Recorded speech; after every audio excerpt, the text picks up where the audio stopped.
Why did you agree to do this interview with the BBC? I don't know. I like spontaneity, and I don't know. There's a lot going on, and it seems like I actually do have a lot of respect for the BBC. Although sometimes I forget what the BBC stands for, you know. But what does it stand? Just kidding. You know what it stands for. Yes, I do. So there's a lot going on. So I thought this might be a good opportunity to answer some questions, and I guess maybe get some feedback too. What should we be doing different? I know the BBC, for example, is not thrilled about being labelled state-affiliated media. Not exactly. I mean, I was going to get to that later, but let's go for it now. It's officially objected to that term. Do you want to respond to it? Yeah. So our goal is simply to have, to be as truthful and accurate as possible. So I think we're adjusting the label to be publicly funded, which I think is perhaps not too objectionable. We're trying to be accurate.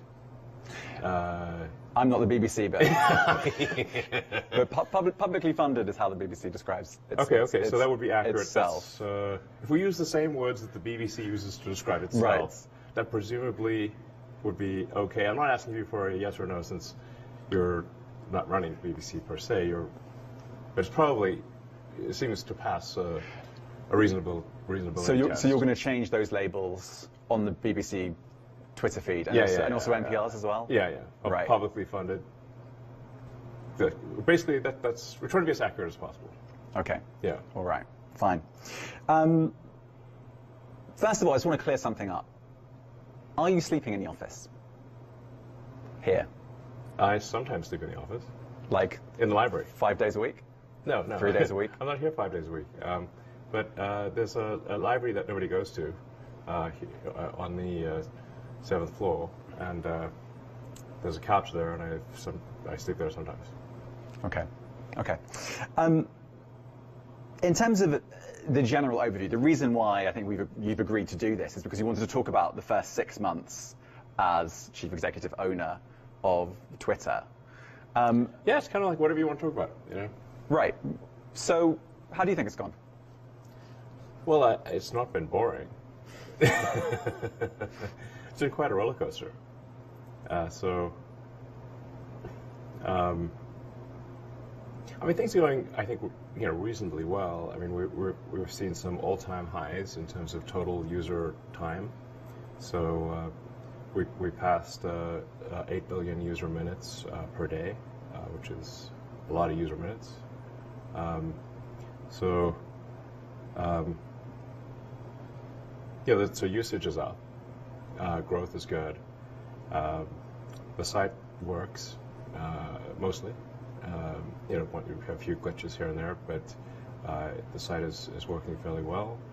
And we're doing it with a small fraction of the original, headcount. So, I mean, you mentioned outages there. There have been several. Yeah. And we've actually spoken to an engineer who works at Twitter, and they said that the plumbing is broken here and it's on fire, and there could be problems at any minute. Do you accept that? I mean, there have been a few outages, but not for very long, and it's currently working fine. So you don't. It doesn't keep you up at night that Twitter might go offline again? At this point, I think we've got a pretty good handle on what makes Twitter work. And we're also doing it with 2 data centers instead of 3. So we used to have 3 data centers. We shut down one of them. So we were actually roughly two-thirds of the prior compute capability. But we've made so many improvements to the core algorithm. In some cases, we improved the core algorithm by 80%. So the actual CPU usage or computer usage is dramatically less. But the results speak for themselves.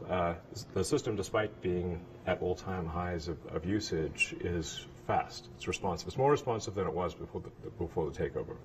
And we've also added long-form tweets. We've added, you can now post videos up to 2 hours, and soon videos of any length.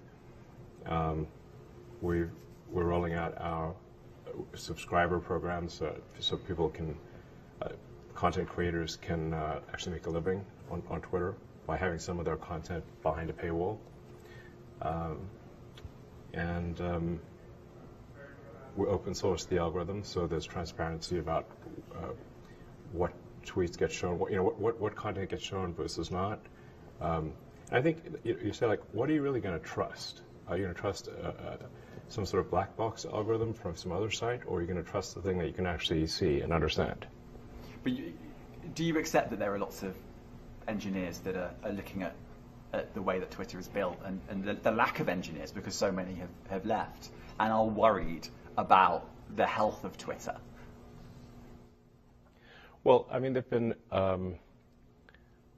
many of these people have predicted that Twitter will cease to function. Their predictions have not turned out to be true. Insert Mark Twain, saying, rumors about death are greatly exaggerated. Let's go back 6 months. I mean, we're literally on Twitter right now. Right. So it must work. Let's go back 6 months and even further back than that. When you put that initial bid in, you then had a wobble. You kind of said, I actually don't want to buy Twitter anymore. I mean, it really is quite entertaining. I mean, it's like soap opera, because when I first made the offer, the response was the board adopted a poison pill. So they were like, hell no, you can't buy Twitter. We'd rather die. We'd like chew on cyanide before being bought. That was their initial response. And then you said, actually, I don't want to buy it. Yes, so and then they said, no, you must buy us. Gun to the head, you have to buy us. I'm like, are you the same people who said you'd rather die than be bored? Doesn't that seem odd? So I guess my question to you is, in terms of, you said that the reason was because of bots, because Twitter was filled with bots. Well, looking back at it now, was there a little bit of you that thought, actually, maybe I've overpaid, actually, maybe I don't want to do this, I want to get out of this? Be honest. Yeah, no, the problem was that the publicly stated user numbers were in excess of the real user numbers. I've heard you talk about that. Yes, you yes. Talk about that. Yes. Basically, looking back at it now, was that the only reason that you wanted to pull out? Yes. That was literally the issue. It's like let's say you buy a warehouse full of goods, and you're told that less than 5% of the goods in the warehouse are broken.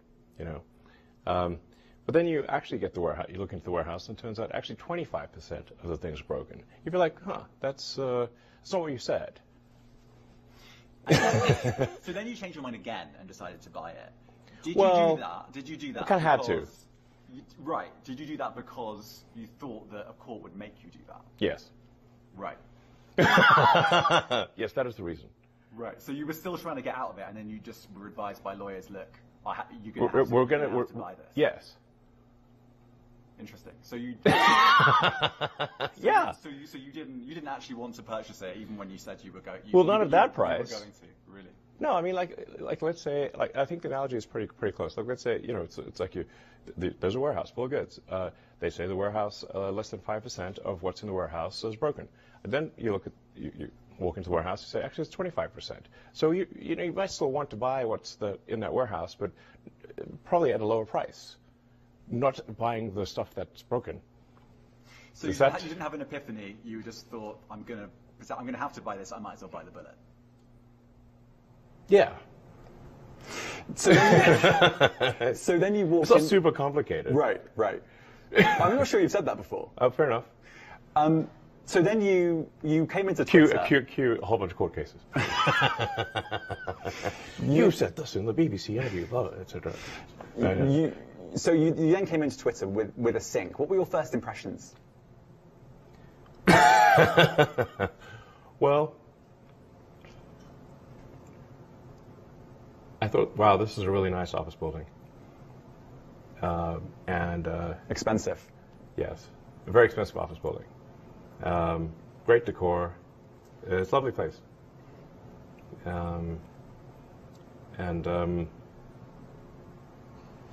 I mean, and definitely is spending money like it's going out of fashion, which it isn't quite going out of fashion yet. So, no, I mean, the gravity of the situation is perhaps not well understood. At the point at which the company, the transaction closed, Twitter was tracking to lose over $3 billion a year. And had $1 billion in the bank. So that's 4 months to death. So this is your starting position. How would you feel? Pretty intense, you know. You also had to borrow quite a lot of money and pay interest on that too. Well, that's part of why it was the $3 billion run rate. So, in rough numbers, a normal year Twitter would do, let's say, $4.5 billion in revenue, $4.5 billion in cost. I mean, it was really kind of like a non-profit. They'd run it at roughly break even. Now, but that's not bankruptcy.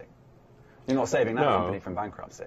No, it's breaking even. But then the issue is that if you then add $1.5 billion in debt servicing and have a massive drop in revenue, which we did, which was partly cyclic and partly political concerns and whatever. So revenue, call it dropped by over a third. It's not, and this is not just Twitter. Facebook and Google have also seen some significant advertising revenue declines. It's been a little higher at Twitter, but most of the advertisers are coming back. So I think we'll be back where there's a cyclic demand drop, which is still pretty significant. But in rough numbers, revenue dropped from $4.5 billion to $3 billion, and expenses went from $4.5 billion to $6 billion, creating a $3 billion negative cash flow situation, and Twitter having $1 billion in the bank. That's 4 months to live. So unless drastic action was taken immediately, this company's going to die and be owned by banks. Let's talk about that drastic action, because almost immediately you sacked a lot of Twitter workers. And I spoke to them. It was very easy to speak to them when it happened. And the way they said, pretty much everyone said, is that it felt quite haphazard. It was. And it felt a little bit uncaring. I wouldn't say uncaring. The issue is like the company's either going to go bankrupt, or if we do not cut costs immediately, this is not a caring, uncaring situation. It's like if the whole ship sinks, then nobody's got a job. Right. Yeah. But a lot of people just lost their jobs like that. And they weren't. They didn't even know they'd lost their jobs off, and they were just so let me out ask of you, their accounts. What would you do? Well, you might want to give someone some notice. I mean, you might. By the way, I'm not running Twitter, but I know. But this is the criticism, and this is what staff members say. A little bit of notice. No, I understand. You have 4 months to live. 120 days. In 120 days, you're dead. So what do you want to do? How much are you worth? I don't know. But I mean, we're talking about around the $200 billion mark. I mean, it's not quite. You're framing it in a way that it had a few months to live. You're quite a rich man. I sold a lot of Tesla stock to close this deal. I did not want to sell the Tesla stock. Okay. Do you have any regrets on the way that some of the staff were let go? I mean, people were given 3 months of severance, some cases more. So, but like I said, the companies need to run on their own cognizance, and it's not so easy for me to sell stock as people might think. I have to sell stock during certain periods. I can't sell stock during other periods. So there are only brief windows where I can sell Tesla stock. And then this is often taken as some lack of faith in Tesla. And in fact, the Tesla stock sales caused the Tesla stock to plummet, which is not good. Do you think those two were connected? Well, the people couldn't parse the difference between I'm selling Tesla stock because I've lost faith in Tesla, which I haven't, or that it's desperately needed for Twitter.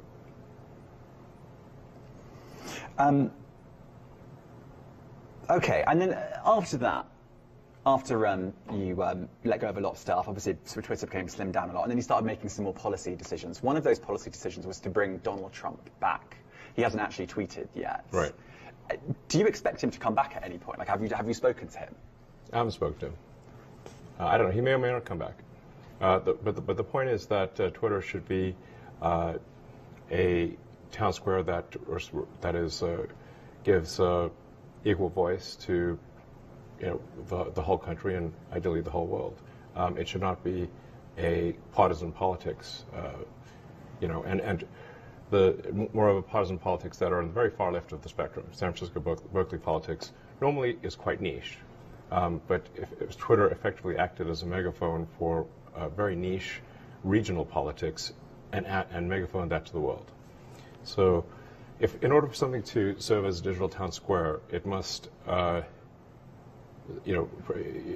serve all people from all political persuasions, provided it's legal.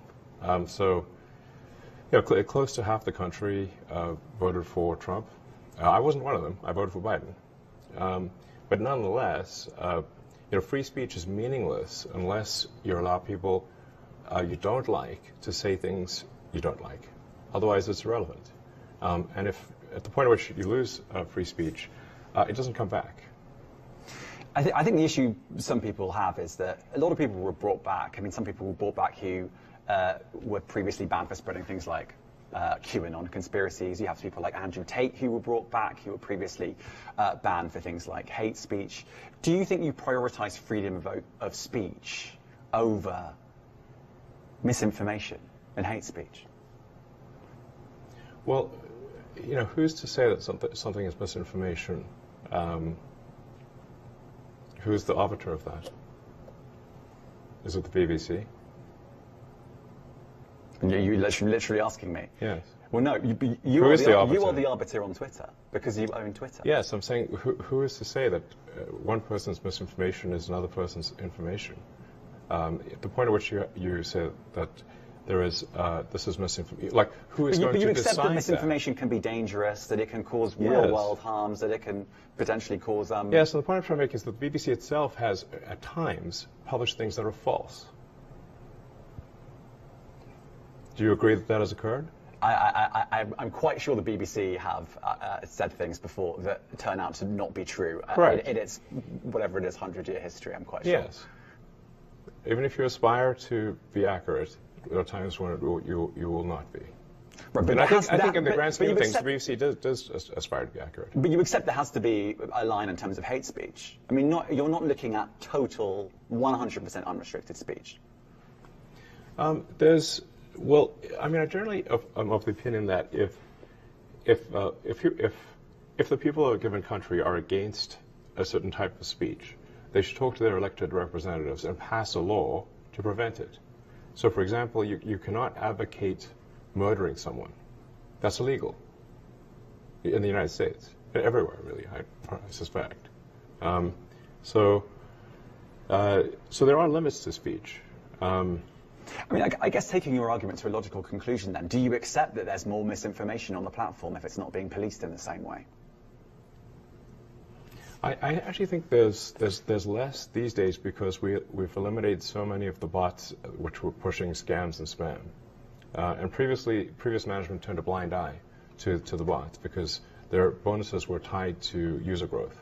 And if your compensation is tied to user growth, well, you're not going to look too closely at some of the users. That's part of the problem. So I think we've got less misinformation because we don't have the bot problem that we used to do. And we also have given a lot of attention to community notes, which corrects, with community itself, corrects misinformation. It's been very effective. I mean, I would only just add that, we have spoken to people who have been sacked that used to be in content moderation, and we've spoken to people very recently who were involved in moderation, and they just say there's not enough people to police this stuff, particularly around hate speech in the company. Is that what hate speech are you address? talking about? I mean, you use Twitter, right? Do you see a rise in hate speech? I mean, but just a personal anecdote. Like, what do you? I don't. Personally, for you, I would see I get more of that kind of content. Yeah, personally, but I'm not going to talk to the rest of for the rest of Twitter. So you see more hate speech personally. I would say I would see more hateful content in that in that. Content you don't like or hateful? What do you mean to describe a hateful thing? Yeah, I mean, you know, just content that will solicit a reaction, something that may include something that is slightly racist or slightly sexist, those kinds of things. So you think if something is slightly sexist, it should be banned? No, is that what you're saying? I'm not saying anything. I'm saying. Well, I'm just curious. I'm trying to understand what you mean by hateful content, and I'm asking for specific examples. And you just said that if something is slightly sexist, that's hateful content. Does that mean that it should be banned? Well, you've asked me whether my feed, whether it's got less or more. I'd say it's got slightly more. That's why I'm asking for examples. Can you name one example? I honestly don't use. Honestly, I don't. You can't name a single example. I'll tell you why. Because I don't actually use that for you feed anymore. Because I just don't particularly like it. But you said actually, a lot of people are quite similar. I only look at hang on a second. following. You said you've seen more hateful content, but you can't name a single example, not even one. I'm not sure I've used that feed for the last 3 or 4 weeks. And then how did you see that hateful content? Because I've been using Twitter since you've taken it over for the last 6 months. Okay, so then you must have at some point seen for you hateful content. I'm asking for one example. Right. You can't give a single one. And I'm saying then I say, sir, that you don't know what you're talking about. Really? Yes, because you can't give me a single example of hateful content, not even one tweet, and yet you claimed that the hateful content was high. Well, that's false. No, what I claimed. You just lied. What I claimed was.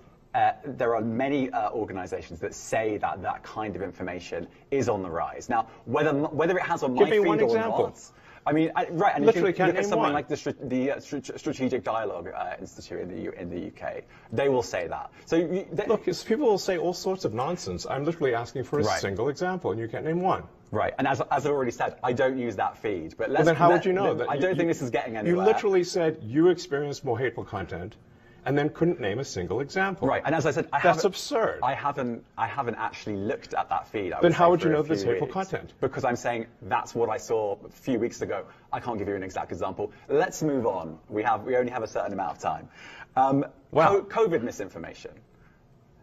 You changed the COVID misinformation Has rules. BBC changed its COVID misinformation? The BBC does not set the rules on Twitter, so I'm asking you. No, I'm talking about the BBC's misinformation about COVID.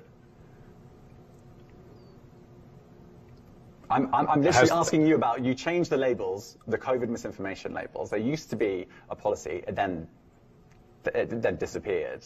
Why do that? Well, COVID is no longer an issue. Does the BBC hold itself at all responsible for misinformation regarding masking and side effects of vaccinations, and not reporting on that at all? And what about the fact that the BBC was put under pressure by the British government to change its editorial policy? Are you aware of that? This is not an interview about the BBC. Oh, so. You thought it wasn't? I see now why you've done Twitter Spaces. I am not a representative of the BBC's editorial policy. I want to make that clear. Let's talk about something else. You want to talk about the BBC? You too. All right, let's talk about something else. You weren't expecting that. Let's talk about something else. Narendra Modi. The BBC did a documentary about Narendra Modi and his leadership during the riots in Gujarat. We then believe that some of that content was taken off Twitter. Was that at the behest of the Indian government? I'm not aware of that particular situation. So you're not sure? I don't know. I don't know about that. What exactly happened with some content situation in India. The rules in India for what can appear on social media are quite strict. And we can't go beyond the laws of a country. But do you get that if you do that, you incentivize countries around the world to simply pass more draconian laws? No. Look, if we have a choice of either our people go to prison or we comply with the laws, we will comply with the laws. The same goes for the BBC. Okay. Since you became CEO, there's been another story in town. No, I'm not CEO anymore. Okay, you're chief twit, or what are you? No, my dog Floki is the CEO. Okay. He's taken over. I saw that. Yes. Okay, so TikTok has also been in the news. There's talk of perhaps the Biden administration wanting to potentially ban it or force a sale. What's your view of the situation? I don't really use TikTok. I mean, one of the reasons that I emphasize that that our goal here at Twitter is to maximize unregretted user minutes or unregretted user time is that I hear many people tell me they spent a lot of time on TikTok, but they regret the time spent. And that seems like, okay, well, we don't want to have regretted time. We want the time to be unregretted, where you learned things, you were entertained, amused. I mean, frankly, I get more laughs out of Twitter than anything else, and many people tell me the same thing. So that's a good sign. For TikTok itself, like I said, I just don't know enough about what's going on there. I can't say I have a strong opinion on TikTok. So you have an opinion on whether it should be banned or not? You know, I'm generally against banning things. So I would probably not be in favor. I mean, it would help Twitter, I suppose, if TikTok was banned, because then people would spend more time on Twitter and less time on TikTok. But even though that would be even if it would help Twitter, I would be generally against banning of things. Okay. Do you feel sometimes that your many business interests might get in the way of you having opinion? I mean, for example, Tesla has major connections in China. Do you wouldn't have a certain opinion on something or feel uncomfortable about saying something because of your other business interests elsewhere? Do I look uncomfortable? Actually, I do. I look uncomfortable. Yeah, I mean, Tesla's got activities around the world, and so does SpaceX. You know, once in a while, those things do come into conflict. But it's not like Twitter's like, you know, operates in China. It doesn't. It was banned in China. So, and certainly I've received no communication whatsoever from the Chinese government with regard to Twitter. Okay. In terms of advertising, obviously Twitter's not a private company anymore, so we don't really know how it's all going. Have all the advertisers come back? Not all, but most. And you can see it for yourself on Twitter, even in the For You feed. Right. I mean, following. In the following feed. Don't use For You because it sucks. Right. Filled with hate speech, I'm told. That's not what I said. Okay, fine. Well, why don't you use For You? What's wrong with it? How is it going? Is Twitter in profit now? No, Twitter is rough. I'd say we're roughly break even at this point. And I think you've said before you see a world where you could be in profit. Is there a timeline on that, do you think? I mean, depending on how things go, if current trends continue, I think we could be profitable, or, I mean, I'd say, to be more precise, we could be cash flow positive this quarter if things keep going well. This quarter, as soon as that? Possibly, yeah. Wow. And do you have a message for the advertisers? I mean, can you say which advertisers haven't come back? I think almost all of them have either come back or said they're going to come back. There are very few exceptions. Can you say any of the exceptions? I actually don't know of anyone who said definitively they're not coming back. They're all sort of trending towards coming back. But there are some that just haven't. Jump in, the water's warm, it's great. That's your message to the advertisers who haven't come back. Yeah, I mean, look, you know, if Disney feels comfortable advertising, you know, children's movies, and Apple feels comfortable advertising iPhones, those are good indicators that Twitter is a good place to advertise. I want to talk about if you have any regrets, and you know, I think you were booed at a Dave Chappelle concert. I think your own lawyer said a little. Well, some say a little, some say a bit more. I think your own lawyer said you couldn't get a fair trial in San Francisco because there are lots of people that don't necessarily like you here. Yeah, but I have to say I was wrong. If he was wrong, I guess because I was acquitted by the San Francisco jury unanimously. So, yeah. But I guess. But look, do you have any regrets buying Twitter? I think it was something that needed to be done. I mean, you said earlier quite difficult. You know, I'd say that the pain level of Twitter has been extremely high. This hasn't been some sort of party. So it's been really quite a stressful situation, for the last several months. Not an easy one. But apart from the pain, I mean, so it's been quite painful. But I think at the end of the day, it should have been done. I think were there many mistakes made along the way? Of course, but all's well that ends well. And so I feel like we're headed to a good place. We're roughly break even. I think we're trending towards being cash flow positive very soon, like literally in a matter of months. The advertisers are returning. I think the quality of recommended tweets has improved significantly, and we've taken a lot of feedback from people that have looked at the open source recommendation algorithm, and we've made a lot of improvements even since that was made open source, and we're going to keep doing that. So overall, I think the trend is very good. So, I mean, it was actually something I was going to ask you. You mentioned the pain, but you actually tweeted, I think in February, you said the last 3 months have been extremely tough. I wouldn't wish that pain on anyone. Are you talking emotionally there? I mean, yeah. Can you explain? I wasn't stabbed or anything. Right. Like some people around here, which is dangerous neck of the woods we're in. It is, or it can be. But can you just talk me through the emotional strain of this? Yeah, I mean, look, I've been under constant attack. I mean, it's not like I, have a stone cold heart or something like that. If you're under constant criticism and attack, and then that gets fed to you nonstop, including through Twitter,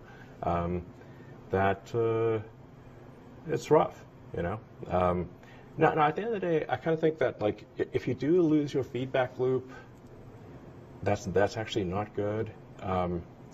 So I think it is actually important to get negative feedback. I don't turn replies off, and I actually I removed my entire block list, so I don't block anyone either. So somebody can, so I get a lot of negative feedback. But I think it's actually good to get negative feedback. Right. When you talk about the emotional strain, you've gone back to feedback. Is that the thing that's been most difficult to take, the sort of negative feedback? Yeah, I mean, if the media is writing nonstop stories about why you're a horrible person, I mean, it's hurtful. Obviously. I'm interested. I've written down a lot of these questions, but I haven't written this one down. But it's interesting. It feels like you have quite a kind of interesting relationship with the media, because in some ways you're quite skeptical, quite critical, certainly of established media, but also you kind of get hurt by what the media writes, and you seem to. You do get your news still from the BBC, as you've already said. So I literally follow the BBC on Twitter. So do you feel you have a kind of odd relationship with the media? Yes. Go on, explain. No, it is somewhat of a love-hate relationship, although, I mean, it might be tilted a bit more towards the hate. But I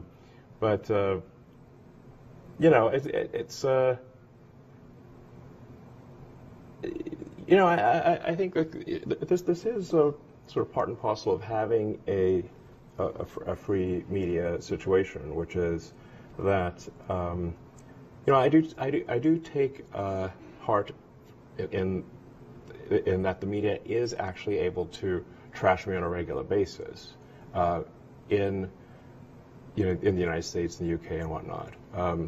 Whereas in a lot of other places, the media cannot say mean things to powerful people. Okay. But I think it's better that we have a situation where the media can say mean things to powerful people. If we're talking about the media, let's talk about verification labels. You obviously want to create another revenue stream that's subscription-based. Is verification the way to do that? Because we have a kind of a situation at the moment where the New York Times doesn't have a verified badge, whereas anyone else who can pay whatever few bucks a month can. Can that be right? Is that what you envisaged when you bought Twitter? I must confess to some delight in removing the verified badge from the New York Times. That was great. Anyway, they're still alive and well, so they're doing fine. But on a serious note, it could flame disinformation again if you have verified accounts that are from anyone who can pay money. They go up to potentially the top of feeds. They get more action on Twitter, and traditional media that may not pay for verification doesn't. Do you see how that could potentially be a driver of misinformation? Well, I mean, I think the media is a driver of misinformation much more than the media would like to admit that they are. I mean, that's a different question. Yeah, but you are sort of saying like who knows best, the average citizen or someone who is a journalist. And I think in a lot of cases it is the average citizen that knows more than the journalist. In fact, I mean, very often when I see an article about something that I know a lot about, and I read the article, and it's like they get a lot wrong. Sort of the best interpretation is someone who doesn't really understand what's going on in industry, has only a few facts to play with, has to come up with an article. It's going to be, it's not going to hit the bullseye. So then, like, generally, this is how I explain this to other people. If you read an article about something you know about, how accurate is that article? Now, imagine that is how essentially all articles are.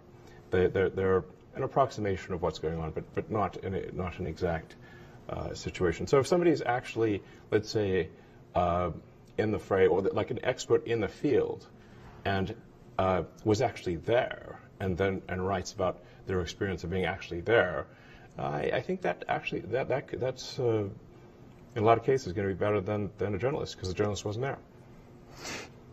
I think you said the legacy verified blue ticks are going to go next week. There have been a few deadlines on this. 420.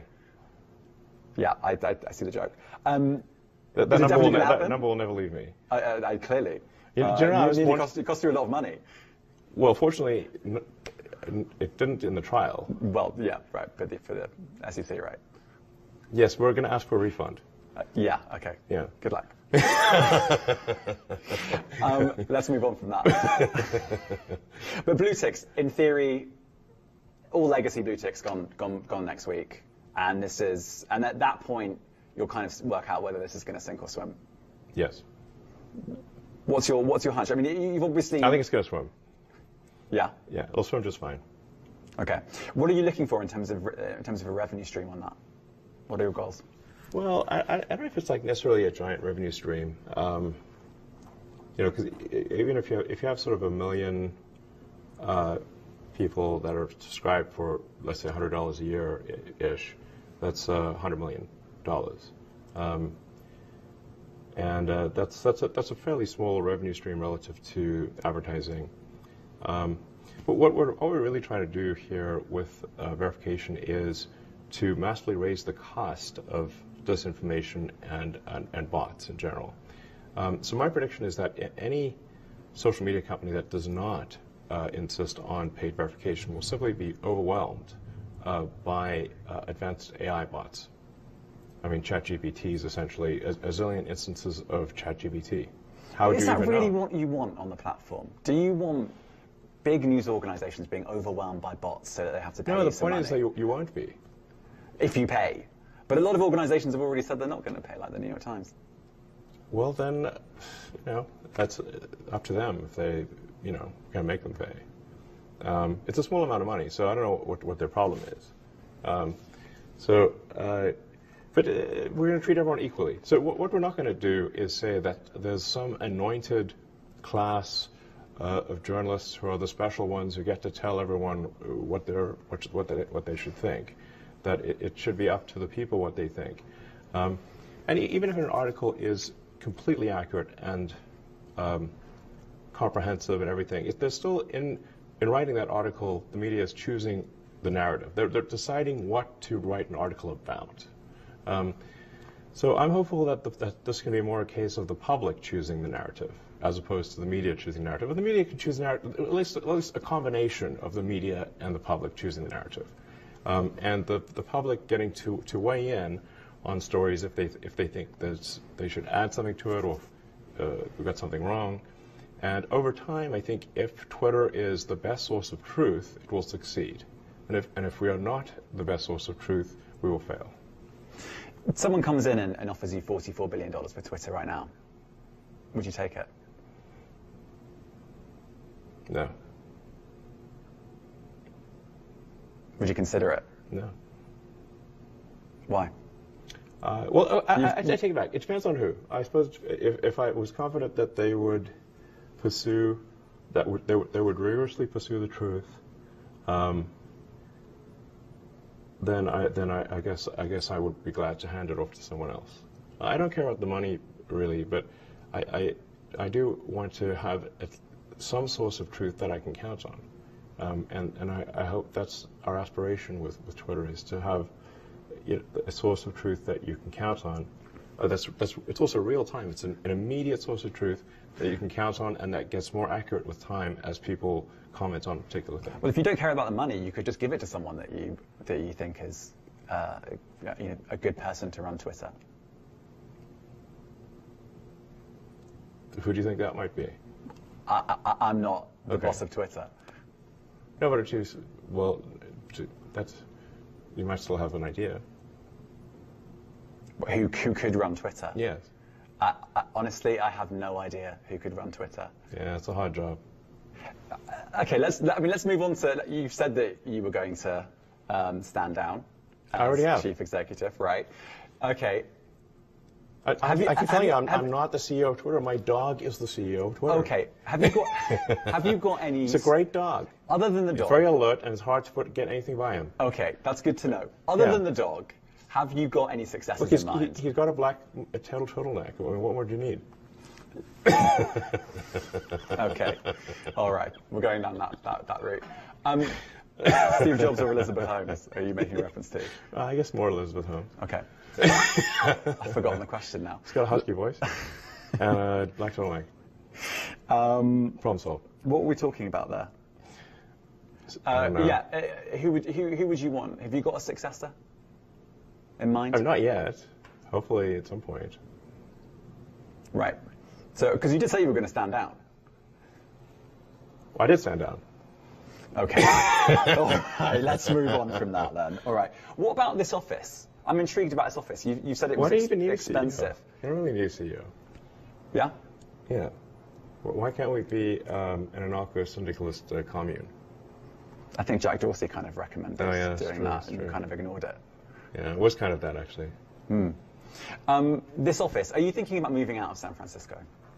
Not yet. Not yet? Not yet. No, I mean, this place is nice, and we I kind of like this office building, actually. Yeah. Okay, so you're not, because I know you've talked about there's been high levels of crime here. You actually said at one point. I think we should do something about the crime. Right. People are dying. Right. We should take action. You've also talked about how potentially, I think you might have been joking, but you could turn this into a homeless shelter. So I guess the reason I'm asking is, you've we tried to turn it into a homeless shelter, and the building owner rejected it. You tried to. Yeah, they won't let us. Which bits have you tried to turn into a homeless shelter? We're only using one of the buildings, and so the other building could be a homeless shelter. And you've tried to... Yeah, we would like to do it right now. Really? Yes. And you're being stopped by who? By the building owner. They won't let you? No. In fact, they wouldn't even let us take the W off the sign. So how were you going to do that? They're really quite What was your plan for the shelter? I don't know. We could just let people stay there. It's nice. Right. Okay. I didn't know that. They can bring their stuff, bring the tent and whatever. Right. And it's a roof over their head. Yeah. If the building owner lets us, we'll do it. Yeah? So if the building owner lets you, you would happily do that? Yes. Okay. All right. There we go. What's the most difficult thing you've had to do? What's the hardest thing you've had to do? In my whole life? In the last 6 months. We're talking about the last 6 months as you as Twitter boss here, and Twitter owner. Well, shutting down one of our service centers was quite difficult because it turns out there were.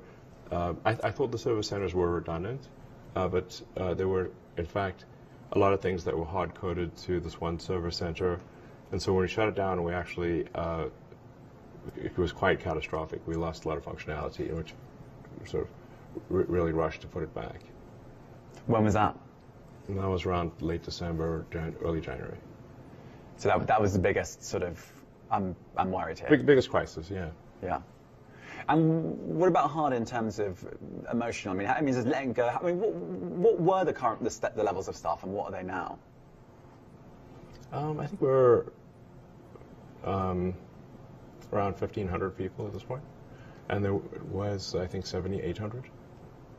What was that? Sorry? I think it was around just under 8,000, and 8, we're about 1,500 right now. Okay. And has it been hard letting that many people go? Yeah. Not fun at all. It's painful. I mean, I guess in what way do you feel like you need to speak to people when they leave, or? I mean, it's not physically possible to speak to that many people. Has that? I mean, you talked about that being the most technical bit. Has that been sort of the hardest thing emotionally, or is it? It's one of the hardest things, certainly. Yeah.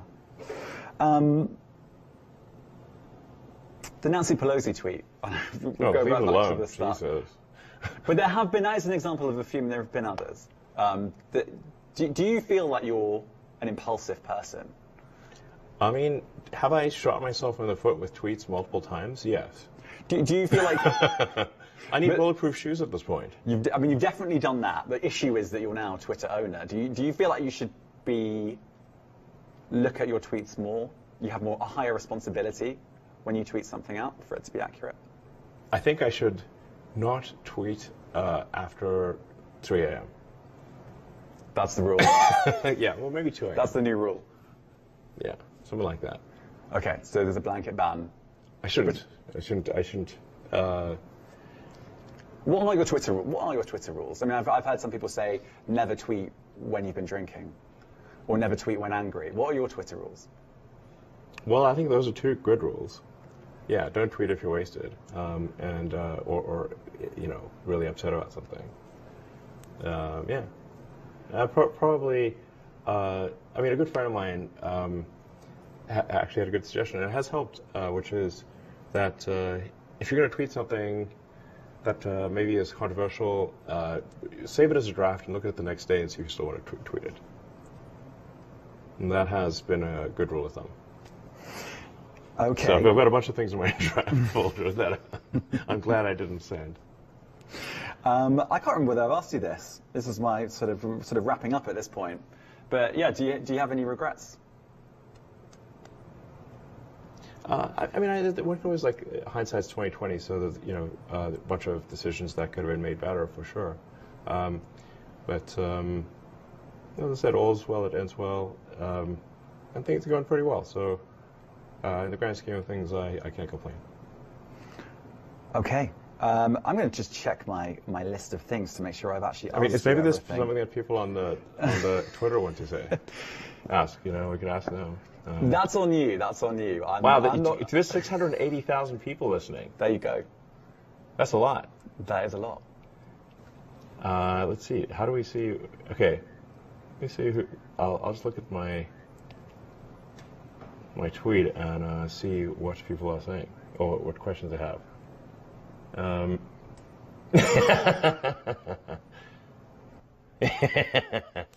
Do you like the BBC? Do you like BBC? Okay, yeah, we're not going to do this. Oh, I can't interview you? Obviously, I work for the BBC. But do you like BBC? I know. I see what you're doing. I'm not going to respond to that. Okay. I think we can finish the interview there. If you want to continue, thank you very much. Well, for come on. This. I really appreciate it. Sure you like BBC. Come on. I'm not engaging. All right. Elon, it honestly has been a pleasure talking to you. It really has. And if you want to carry on answering questions on this, then go for it. But I'm not going to. Okay. Well, I'm just trying to see if there's like any good. There's a lot of comments here. I can imagine.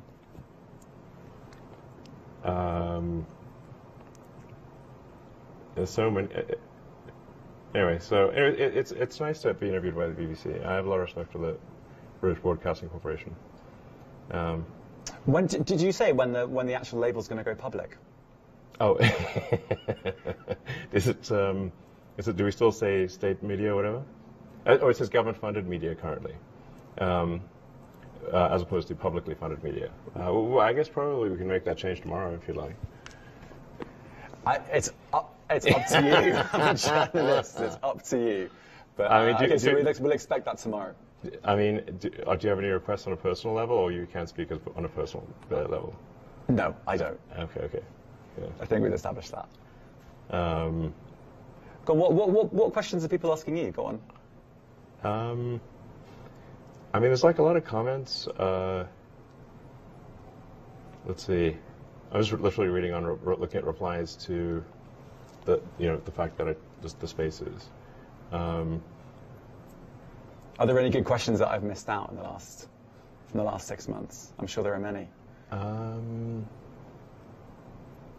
mean, people generally seem to like this interview, as far as I can tell. Very few negative comments are generally positive. Is that that's probably bad for me. I'm scrolling as fast as I can to sort of see. I guess there's some complaints about Twitter Spaces needing some improvement. Let's fix Twitter Spaces is one of the comments. People like the fact that my dog Floki is the CEO. And I'm really just scrolling as fast as I can here.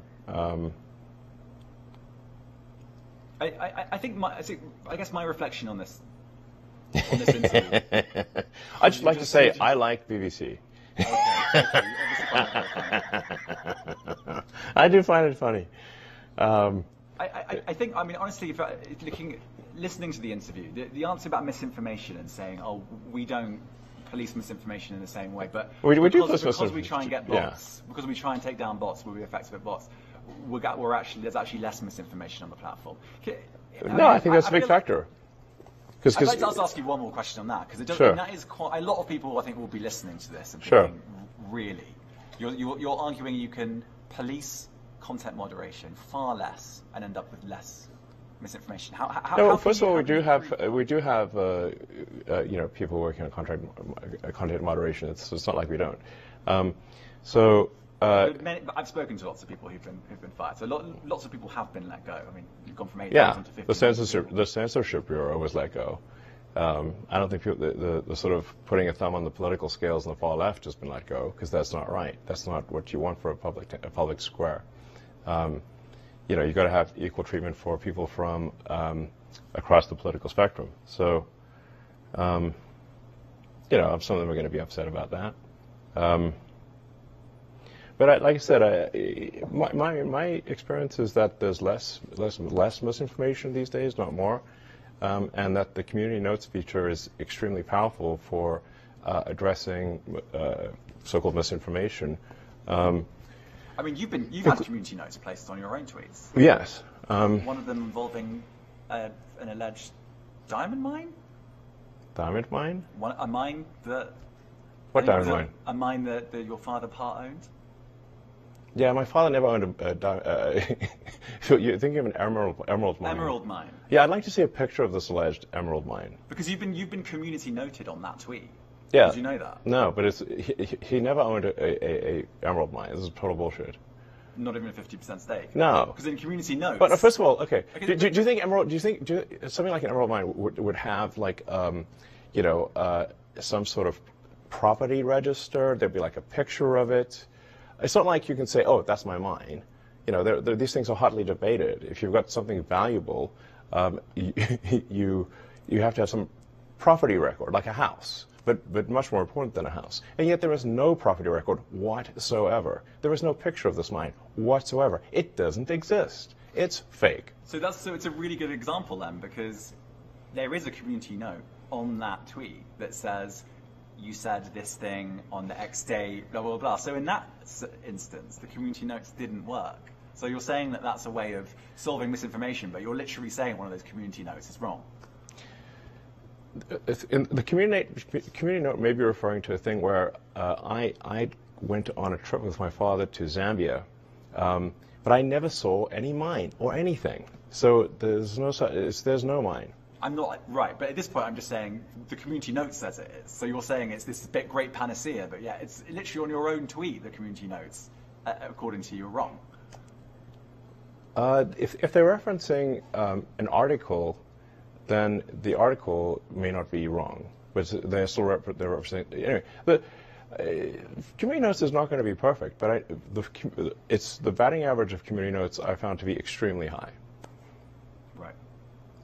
So community notes plus getting rid of millions and millions of bots every day, I guess. That's what we're talking about. Yeah. That's what you think is tackling misinformation over content moderation. And I think that's the bit that a lot of people will go, really? Really, yes, really. Look, the acid test is people use the system and find it to be a good source of truth, or they don't. And no system is going to be perfect in its pursuit of the truth. But I think we can be the best, the least inaccurate. That's our goal, the least inaccurate. And I think I think we might be there already. If we're not there, we'll be there soon. Do you have? I've spoken to people who think this. Do you have a kind of message for people who think that Twitter has been ruined? Well, we have all-time high usage, so I don't think it has been. Some people think it has been. I'll tell you that. Yes, well, they're probably the same people who predicted that Twitter would cease to exist, and their predictions have turned out to be false. Okay. I'm not going to ask you whether you think it's been ruined, because obviously you're not going to No, I think it's great. Yes. It's way better. Better by a lot.